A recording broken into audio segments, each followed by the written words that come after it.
Hey English 345 students, I just wanted to make you a quick video to give you some feedback on assignment 4.4 that was in module 4, of course, about the syntax trees. I think these trees were a little bit more difficult than the ones you did in assignment 4.3 before spring break, and probably the time lapse between doing 4.3 and 4.4. There was a whole week or so in between doing those two assignments, so when you did 4.3, the video with the instructions for drawing the trees were probably pretty fresh in your mind, but when you got to 4.4, you might have been like, whoa, how do you do this again? So I thought it would be helpful just to take a look at those 4 trees and to give you a chance to get a little bit more practice with this topic. Okay, so let's go into course modules. We are gonna go down to module 4. And from there, we're going to scroll down to assignment 4.4. So in assignment 4.4, you see the 4 sentences that you just submitted last week, and I've given you individual feedback on those sentences. So you'll see in your Blackboard feedback, when you open up the assignment through My Grades, you should see feedback from me that has, in some cases, images of the correct versions of these sentences. So I've given them to you personally, and I've pointed out where you can make improvements. But in any case, I've also put all the trees in this 4.4a folder. And I've also included there a chance to practice these a little bit more for extra credit. So let's go ahead and take a look. Okay, so you'll see at the top here, there's Module 4 extra credit. And to give you a chance to continue practicing these sentences, I've put 3 other sentences here that are somewhat similar to the ones you did in 4.4. And you can work on these sentences anytime between now and Friday, April 30th. So that gives you a chance to focus on other assignments in this class and other classes, and you can do this when it's convenient for you. And it's optional. You do not have to do this assignment. But just to give you an idea of how all these sentences are constructed, the ones you see underneath here, assignment 4.4, sentence A, B, C, and D, these are the ones you worked on in assignment 4.4. And I thought it would be helpful to at least take a look at each of these and give you kind of a verbal explanation of how they should be put together. And then once you are more comfortable with those sentences, then if you like, you can go back to the extra credit assignment, complete those, and then you'll feel more confident about those going into the final exam. And if you do decide to do that extra credit, you'll earn 10 points or 10 extra points on your final exam, as long as you do it before Friday, April 30th. All right, so let's take a look at the first sentence. This was the feisty ant and the intrepid llama sipped their turmeric soup. The first thing you should determine with any of these sentences is where to divide the subject and the predicate. In other words, the noun phrase and the verb phrase. Every sentence has to have a noun phrase and a verb phrase. And that's just 2 required elements of a complete sentence. So with this one, you'll see that I've divided it here with this dotted line just before the verb sipped. So the feisty ant and the intrepid llama, it's a compound subject. So we're talking about an ant and a llama with a couple of adjectives thrown in there and a conjunction to join the 2. Okay, so that's our entire subject. Sipped is the verb, and that's what's going to tell you that that is the predicate of the sentence. Okay, the thing to realize also with all of these trees is that the noun phrase and the verb phrase are going to be in that order. The noun phrase is always going to come first, and the verb phrase is always going to come second. If the verb phrase came first, you would have a different word order. Okay? You would have like a verb subject object language, or a verb object subject language, or verb object subject, yes. So in order for us to create a diagram that represents the word order of English, which is subject, verb, object, you have to have your noun phrase first. Okay, and you can't have 2 noun phrases put together to form a sentence, and you can't have 2 verb phrases put together to form a sentence. It has to be noun phrase, verb phrase. Okay, so a good way to approach this once you've determined where the subject and the predicate are is to start from the right side of the sentence. I know we read our sentences from left to right. In other languages, it's right to left, as you just learned from the Lena Boroditsky TED Talk that you wrote about last week. But I think as far as building the tree, the best way is to go from right to left because you're building phrases within other phrases. If you start from the right, you're going to end up writing off the page. So you've got to start from the bottom and work your way up. So if we look at their turmeric soup, we have a determiner, we have an adjective, and a noun. The basic element of a noun phrase is a noun, and the other words are just descriptive, or they modify the noun in some way. So we have an adjective, we have a determiner, we can put that together to form a noun phrase. Sipped is a verb, and their turmeric soup is the object of that verb, so it kind of needs to be enclosed within that verb phrase. So I'll draw my line up, I've got my verb, and then I'm going to connect the two and form an entire verb phrase, the predicate of my sentence.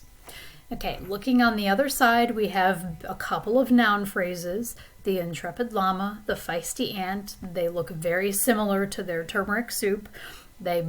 All three of these noun phrases have a determiner, an adjective, and a noun. That's not the case every single time, but that's how this sentence is. Okay, and to join these two noun phrases, the feisty ant and the intrepid llama, I'm using a conjunction, and. So I'll put all three of these together to form one big noun phrase. So that one big noun phrase is now the main noun phrase of my whole sentence, and then I'm going to join that to the verb phrase over here, which happens to include a noun phrase as an object of the verb, and all that comes together to form a sentence.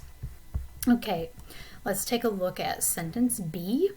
This one has one of those complementizers, and a complementizer is basically just like a word like that, or maybe which, or who. We often call these relative clauses in English because they relate one smaller sentence into a bigger sentence. It kind of wraps that smaller sentence or encloses that smaller sentence into the bigger sentence.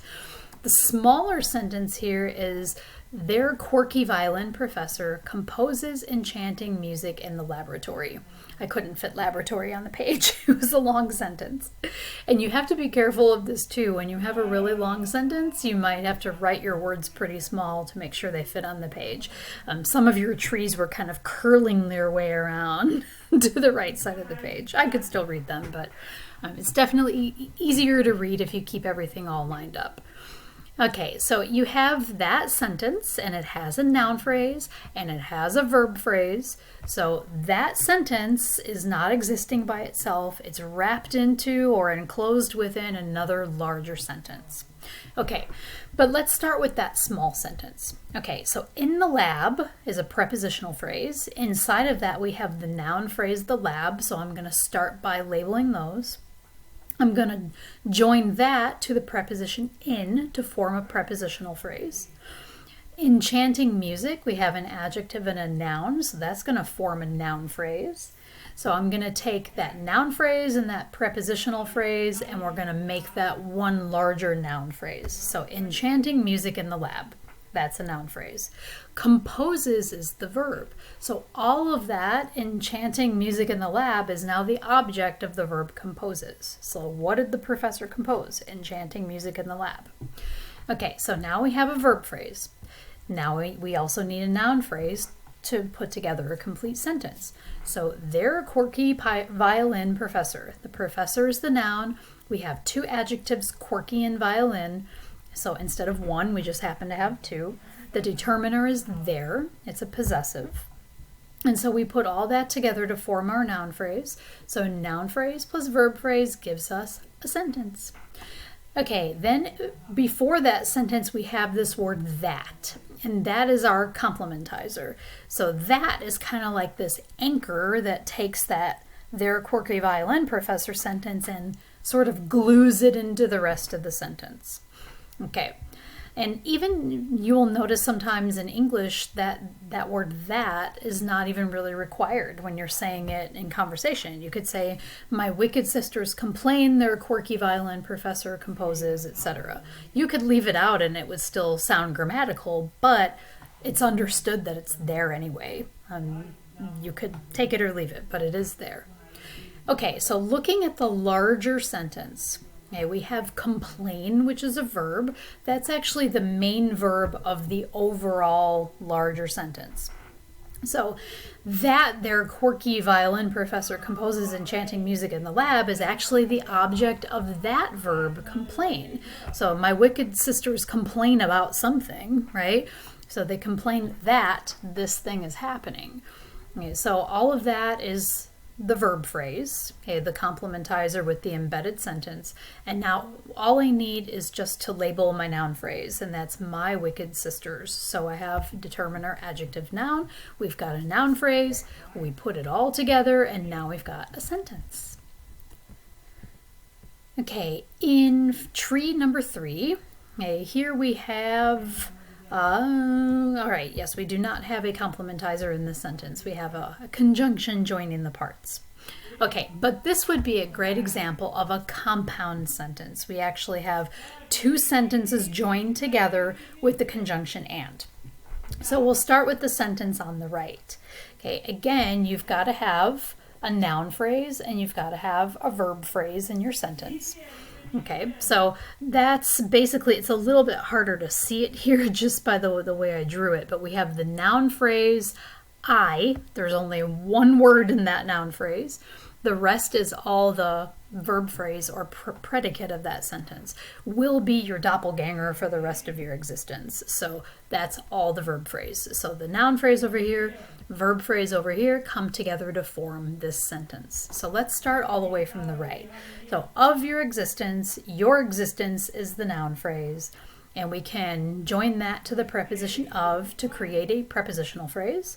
For the rest, okay, the rest is a noun phrase, for is a preposition, so we create another prepositional phrase there. And we have the noun phrase, your doppelganger, with a determiner and a noun. So we take the noun phrase plus the 2 prepositional phrases and we get one big noun phrase. Okay, the verb in this sentence is composed of 2 parts, will and be. Will is an auxiliary verb, which is marking future on the verb be. So this is something that's going to happen later or will happen in the future for a long time. So will be is our verb, and I'm going to join that to this noun phrase with all these other components, and we get the verb phrase of this S3 sentence. So I join the NP, I, to this big giant verb phrase, and I get the sentence, I will be your doppelganger for the rest of your existence. So this has a really long predicate and a very short subject. Okay, the other sentence, S2 over here, is a simple one. So we have Rufus, which is a noun phrase by itself. We have the verb is. We join those together to form a verb phrase, and we get is Rufus as the predicate of that small sentence. My name is the noun phrase of this small sentence. Name is the noun phrase. My is the determiner, and we put that together to form this noun phrase, my name. Put it all together, my name is Rufus, and you have a sentence. And all we're doing is taking that small S2 sentence, joining it to the big S3 sentence with the conjunction and now we have a sentence. All right, and one last one that we'll take a look at here. Okay, so this one, as I'm sure you noticed, was a nonsense sentence. It's syntactically in good shape, but semantically, as you're learning this week in the semantics module, this sentence doesn't make any sense. It has no meaning. It's syntactically well formed, but we have no clue what's going on. Okay, but anyway, we can still analyze its grammatical structure. It still works out fine for us. Okay, so we'll start over here with the S3. This is the smaller sentence in this compound sentence that we see here. So a chancler is your noun phrase with a determiner and a noun. We attach it to the preposition in, so we get in a chancler. And flunked, we can tell is a verb because of the ed ending. So I'm going to attach that prepositional phrase to that verb, and we get the verb phrase flunked in a chancler. The noun phrase is simple, the Lesters, so we have a determiner and a noun, and notice that, and we talked about this with content and function words in morphology, that the function words like the or in or a or I think those are basically all of them, toward, and all these function words, they all look the same, right? These don't change because they can't. The sentence wouldn't make any sense if we didn't recognize the function words. So it's all the content words that we've changed to nonsense words. Okay, so the S3 sentence is the Lesthers flunked in a Chancellor. All right, now what about this sentence over here on the left? So starting from the end of that sentence, the Kleisty Shup. So we have a noun phrase made from a determiner, an adjective, and a noun. We've seen lots of those phrases already. Toward, that was one that I noticed a few students had trouble with in creating these trees. Toward is a preposition. It indicates a direction. A lot of people thought it was a verb, which threw off the structure of the tree. But toward is definitely a preposition. So like toward the Kleisty Shup. Shup is a thing. Kleisty, I don't know how it describes it exactly, but we're going in the direction of that thing. So anytime we have a direction word like that, like to, for, toward, inside, like these are all prepositions. So we have that prepositional phrase, toward the Kleisty Shup. We have the noun phrase, a wug. And so the entire noun phrase right here is a wug toward the Kleisty Shup, which is the object of the verb flouted. We know that's a verb because of the ed ending as well. So that's the entire predicate of that sentence. Now, the noun phrase or subject is the Gleachers. And we can easily tell that Gleachers is a noun because it has an S ending and because the comes right before it. All right, so we have the noun phrase plus the verb phrase, and now we have the entire S2 sentence. So we can join S2 to S3 with the conjunction and we have one big giant sentence.